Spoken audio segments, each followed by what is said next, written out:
ബൈബിളിലൂടെ ഒരു തീർത്ഥാടനം എന്ന വചന പഠന പദ്ധതിയിലേക്ക് മാന്യപ്രേക്ഷകർക്ക് സ്വാഗതം.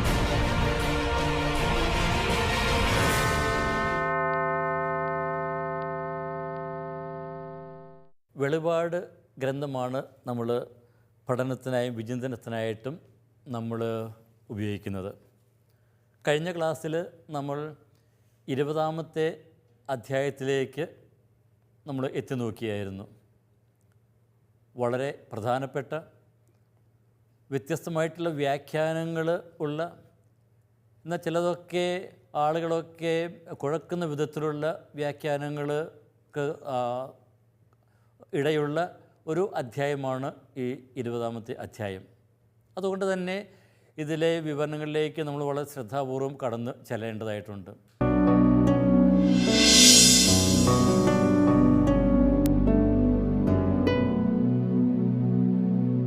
കഴിഞ്ഞ ക്ലാസ്സിൽ ഇതിലെ ഏറ്റവും പ്രധാനപ്പെട്ട ആദ്യത്തെ ഒരു പ്രധാനപ്പെട്ട ഒരു പ്രമേയം സാത്താൻ്റെ പ്രതീകം നമ്മൾ എടുത്തു. തിന്മയുടെ പ്രപഞ്ചത്തിലുള്ള തിന്മയുടെ ആ ശക്തികളെ ആണ് ഇത് അവതരിപ്പിക്കുക. അപ്പോൾ ഈ തിന്മയുടെ ശക്തികളെ, സാത്താനെ, വ്യാളിയെ, പുരാതന സർപ്പത്തെ പിടിച്ച് ബന്ധിച്ച് പാതാളത്തിലേക്ക് എറിയുന്നതിനെക്കുറിച്ച് നമ്മൾ കണ്ടു. ഇനി തുടർന്നുള്ള ഭാഗം നമുക്ക് ഒന്ന് വായിക്കാം. അതിൻ്റെ വ്യാഖ്യാനത്തിലേക്ക് നമുക്ക് കടക്കാം.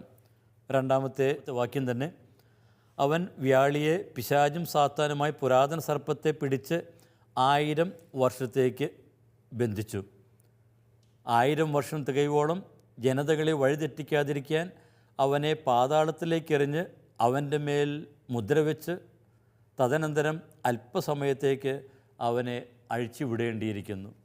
അപ്പോൾ ഈ വചന ഭാഗത്തെ നമുക്ക് കുറച്ചുകൂടി സൂക്ഷ്മമായിട്ട് നമുക്കൊന്ന് വിലയിരുത്താം, അത് കാണാം.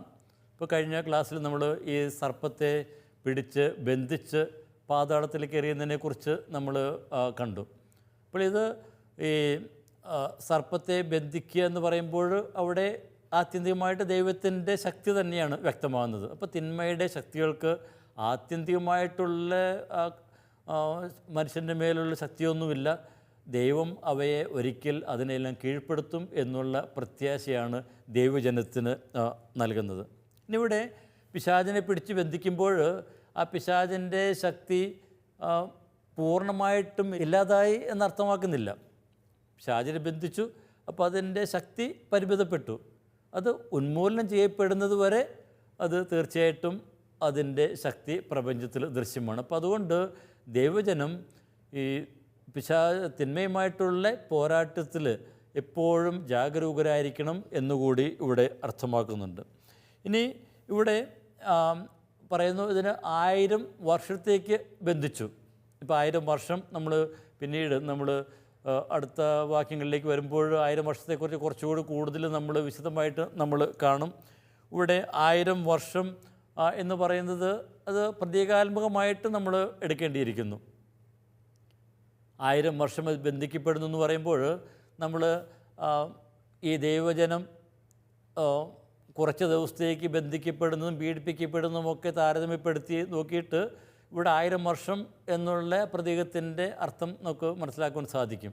3.5 വർഷം ഇവർ പീഡിപ്പിക്കപ്പെടുന്നു, 1260 ദിവസം പീഡിപ്പിക്കപ്പെടുന്നു. ആ 12-ാമത്തെ അധ്യായത്തിൽ മരുഭൂമിയിലേക്ക് ഓടിപ്പോകുന്ന സ്ത്രീ 1260 ദിവസം ദൈവത്തെ സംരക്ഷിക്കപ്പെടുന്നു എന്നൊക്കെ പറയുന്നുള്ളൂ. അപ്പോൾ ആ സർപ്പത്തിൽ നിന്ന് അകലെ, ആ പീഡനങ്ങളിൽ നിന്ന് അകലെ ദൈവത്താൽ സംരക്ഷിക്കപ്പെടുന്നു എന്നൊക്കെ പറയും. അപ്പോൾ 3.5 വർഷം അത് പീഡിപ്പിക്കപ്പെടുന്നെങ്കിൽ ഇവിടെ സാത്താൻ 1000 വർഷം ബന്ധിക്കപ്പെടുന്നു. അപ്പോൾ ആ തിന്മയുടെ മേലുള്ള ദൈവത്തിൻ്റെ ശക്തി കാണിക്കുവാനായിട്ടാണ് ഈ ഒരു 1000 വർഷത്തെ കാണിക്കുന്നത്. അപ്പോൾ ഇവിടെ ചരിത്രത്തിൻ്റെ മേലുള്ള ദൈവത്തിൻ്റെ, ക്രിസ്തുവിൻ്റെ ശക്തിയാണ് ഇവിടെ പ്രകടമാകുന്നത്.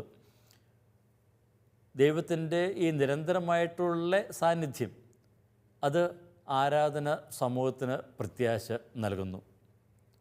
അതുപോലെ തന്നെ സജീവവും സമ്പൂർണ്ണമായിട്ടുള്ള ഈ ദൈവിക സാന്നിധ്യം തിന്മയെ പൂർണ്ണമായിട്ടും ഈ പ്രപഞ്ചത്തിൽ നിന്ന് ഇല്ലായ്മ ചെയ്യപ്പെടുന്നു. അപ്പോൾ അതാണ് ഈ വാക്യങ്ങളിലെല്ലാം നമ്മൾ കാണുന്നത്. അപ്പോൾ അർത്ഥം ഇത് തിന്മയെ ദൈവം കീഴടക്കുന്നത് തന്നെയാണ് ഇവിടെ അവതരിപ്പിക്കുന്നത്.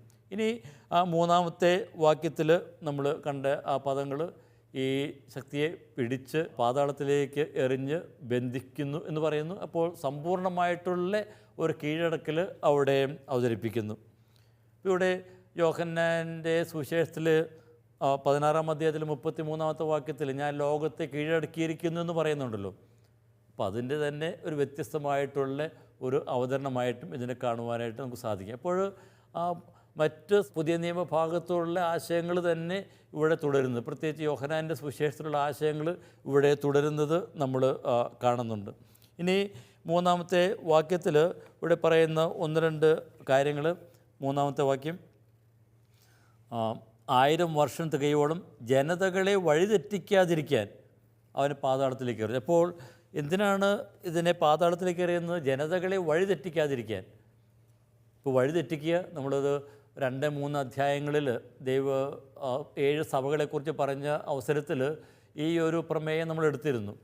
അപ്പോൾ ദൈവജനത്തെ വഴിതെറ്റിക്കുവാനായിട്ട് സദാ ശ്രമിച്ചുകൊണ്ടിരിക്കുന്ന ആ തിന്മയുടെ ശക്തികൾ, അത് പലരിലൂടെ, ചിലപ്പോൾ സമൂഹത്തിലുള്ള വ്യാജ പ്രബോധകരിലൂടെ, വ്യാജ പ്രവാചകരിലൂടെ ഒക്കെ അവരതിന് ശ്രമിച്ചുകൊണ്ടിരിക്കുന്നു. അപ്പോൾ വഴിതെറ്റിക്കുക എന്ന് പറയുമ്പോൾ ആ യേശുവിൻ്റെ ആ മാർഗത്തിൽ നിന്ന് മാറിപ്പോകുക എന്ന് തന്നെയാണ്. യേശുവിൻ്റെ മാർഗത്തിൽ നിന്ന് അകന്നിൽക്കുക എന്ന് പറയുമ്പോൾ ആ സഹനത്തിൻ്റെ പാത ഉപേക്ഷിച്ച് തങ്ങൾക്ക് ആ ഒരു സുഖസൗകര്യങ്ങളുടെ പിന്നാലെ അല്ലെങ്കിൽ ബാബിലോണിൻ്റെ ആ ഒരു ആകർഷണത്തിലേക്ക് പോവുക എന്ന് തന്നെയാണ്. അല്ലെങ്കിൽ ദൈവികമായതിൽ നിന്ന് അകന്ന് ഈ വ്യാജ ആരാധനയിലേക്ക് വഴിതെറ്റിപ്പോവുക എന്ന് തന്നെയാണ്. അപ്പോൾ ആ തിന്മയുടെ ആ ശക്തികളെ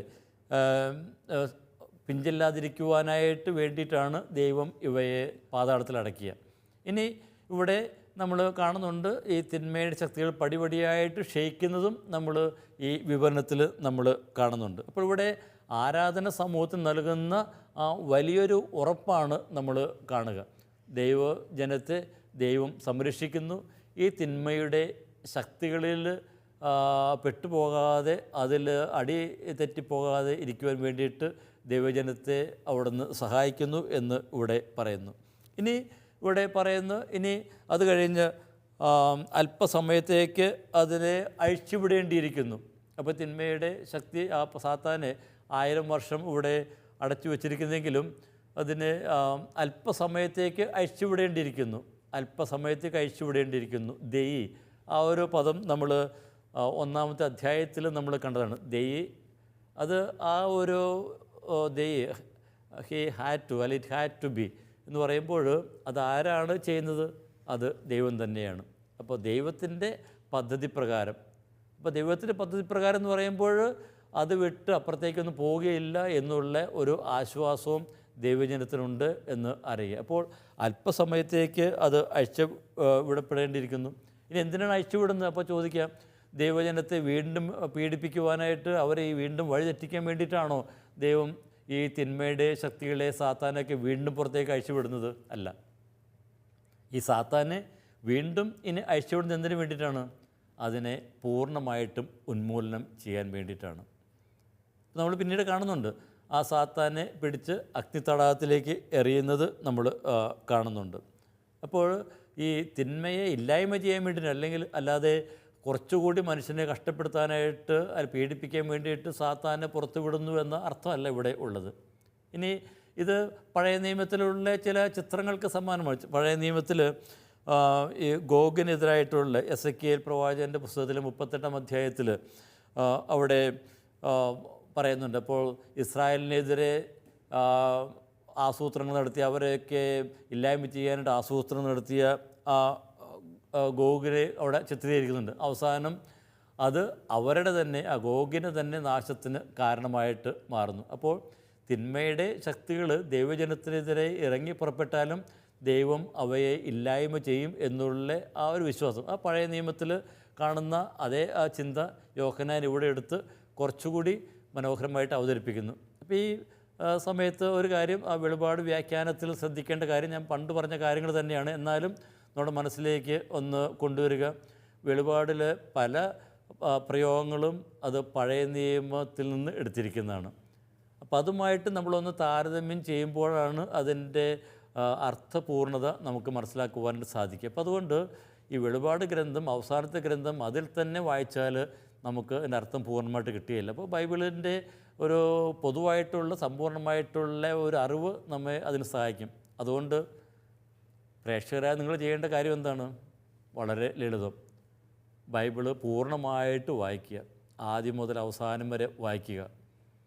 അപ്പോൾ അതിനിപ്പോൾ പല സ്ഥലങ്ങളിലൊക്കെ അതിനുള്ള പല സംരംഭങ്ങളൊക്കെ ഉണ്ടല്ലോ, ഒരു വർഷം കൊണ്ടൊക്കെ വായിക്കുക എന്നൊക്കെ പറയുന്നത്. ഓക്കെ, അങ്ങനെയുള്ള സംരംഭങ്ങളിലൂടെയൊക്കെ നമ്മൾ ആദ്യം മുതൽ അവസാനം വായിക്കുക. ഇനി വെളിപാട് ഗ്രന്ഥം വായിച്ചു കഴിഞ്ഞിട്ട് ഈ ബൈബിള് ആദ്യം മുതൽ വായിക്കുമ്പോൾ പലതും നമുക്ക് വെളിപാടിലുള്ള പലതും ഈ പഴയ നിയമത്തിലെ ഭാഗവുമായിട്ട് ബന്ധിപ്പിച്ച് അതിൻ്റെ അർത്ഥം കൂടുതൽ വ്യക്തതയോടെ മനസ്സിലാക്കുവാനായിട്ട് നമുക്ക് സാധിക്കും.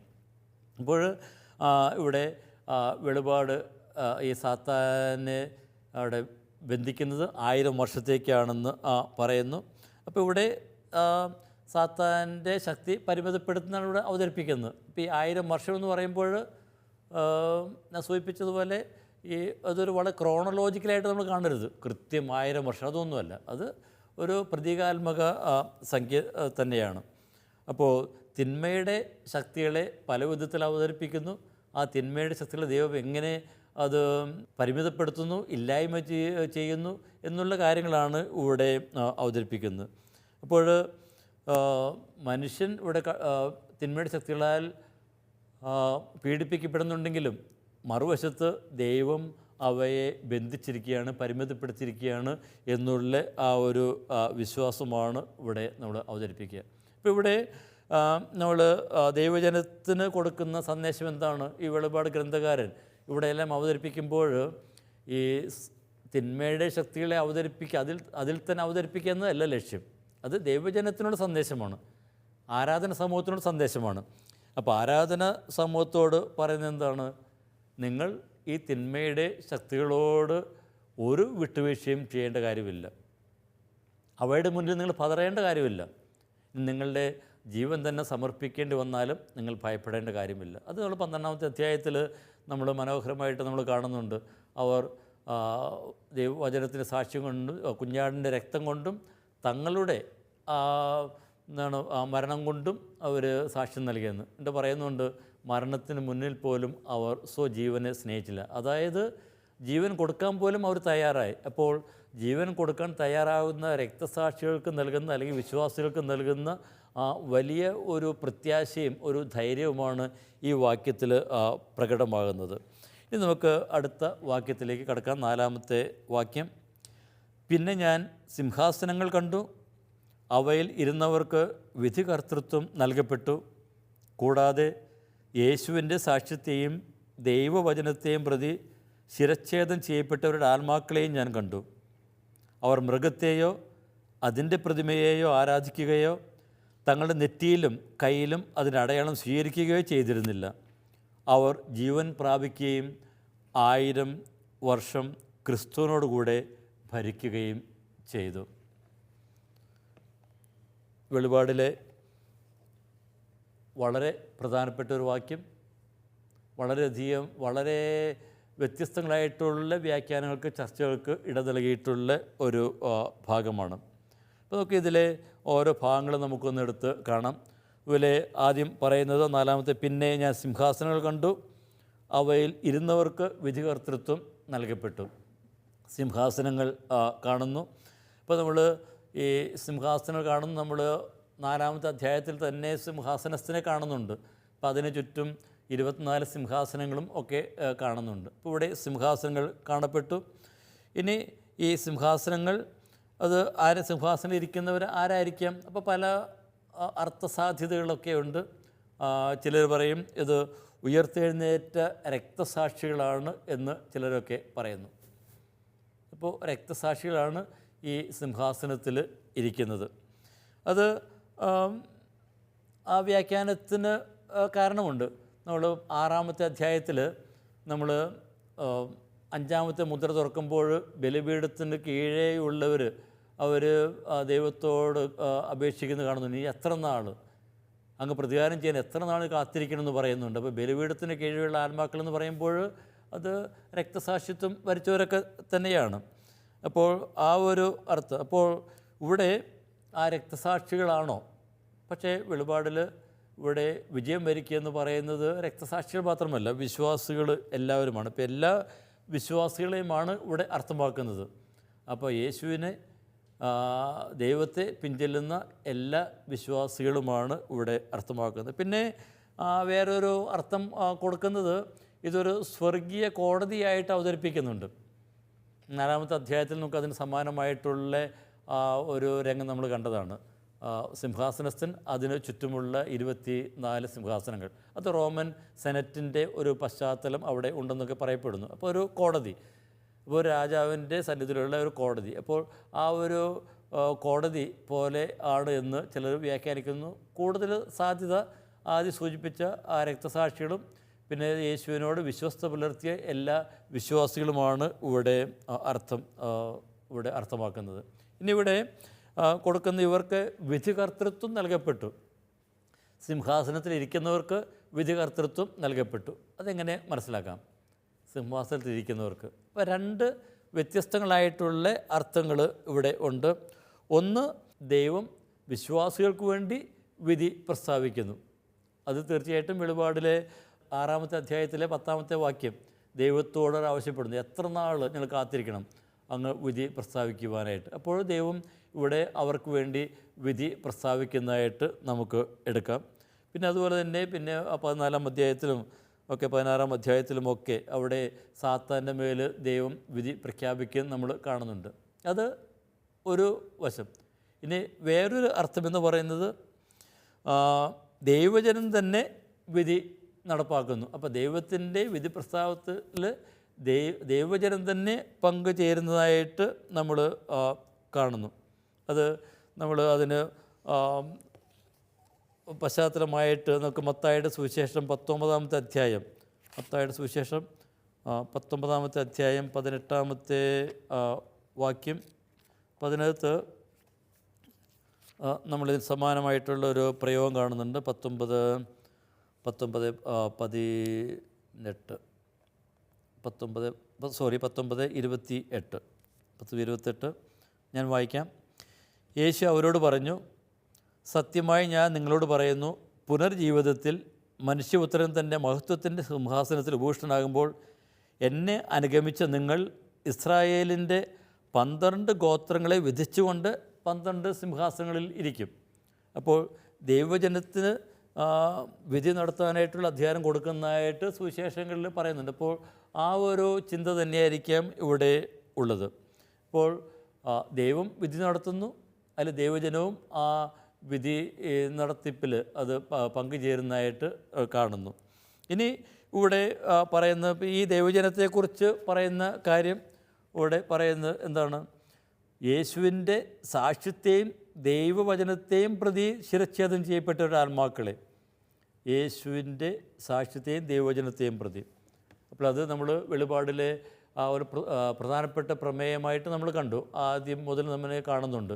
1-ാമത്തെ അധ്യായത്തിൽ തന്നെ പറയുന്നുണ്ട്, യോഹന്നാൻ ദൈവവചനത്തിനും യേശുവിൻ്റെ സാക്ഷ്യത്തിനും സാക്ഷ്യം നൽകി. പിന്നെ യോഹന്നാൻ താൻ നൽകിയ ദൈവവചനത്തിന് യേശു നൽകിയ സാക്ഷ്യത്തെ പ്രതി പാത്മോസിലായിരുന്നു. അപ്പോൾ ഈ ഒരു പ്രയോഗം അത് 1-ാമത്തെ അധ്യായം മുതൽ തന്നെ നമ്മൾ കാണുന്നുണ്ട്. ദൈവവചനത്തിനും യേശുവിനും സാക്ഷ്യം നൽകുക, ആ സാക്ഷ്യം തന്നെയാണ് ദൈവവചനവും തുടരുന്നത്. അപ്പോൾ ദൈവവചനത്തിനും യേശുവിൻ്റെ സാക്ഷ്യത്തിനും സാക്ഷ്യം നൽകുക എന്ന് പറയുമ്പോൾ അത് ദൈവീക കൽപ്പനകൾക്ക് വിധേയരായിട്ട് ജീവിക്കുക. യേശു എപ്രകാരം ജീവിച്ചോ, തൻ്റെ കുരിശുമരണം വഴി എങ്ങനെ ദൈവത്തോട് വിശ്വസ്ത പുലർത്തിയോ അതുപോലെ വിശ്വസ്ത പുലർത്തുവാനായിട്ട് ദൈവജനവും കടപ്പെട്ടിരിക്കുന്നു എന്നാണ് പറയുക. അപ്പോൾ ഈ ദൈവവചനത്തിനും യേശുവിൻ്റെ സാക്ഷ്യത്തിനും സാക്ഷ്യം നൽകിയവർ അപ്പോൾ വിശ്വസ്തയോടെ ദൈവത്തെയും കുഞ്ഞാടിനെയും പിഞ്ചെന്നവരെയാണ് ഇവിടെ അർത്ഥമാക്കുക. അപ്പോൾ ആരാധന സമൂഹത്തിന് കൊടുക്കുന്ന സന്ദേശം അത് തന്നെയാണ്. ദൈവത്തിനും ക്രിസ്തുവിനും സാക്ഷ്യം നൽകുന്നതിൽ നിങ്ങൾ യാതൊരു വിമുഖതയും പ്രകടിപ്പിക്കരുത്. പിന്നീട് പറയുന്ന കാര്യം ഇത് തന്നെ കുറച്ചുകൂടി വ്യക്തമാക്കി അന്നത്തെ സാമൂഹിക രാഷ്ട്രീയ പശ്ചാത്തലത്തിൽ അവതരിപ്പിക്കുകയാണ്.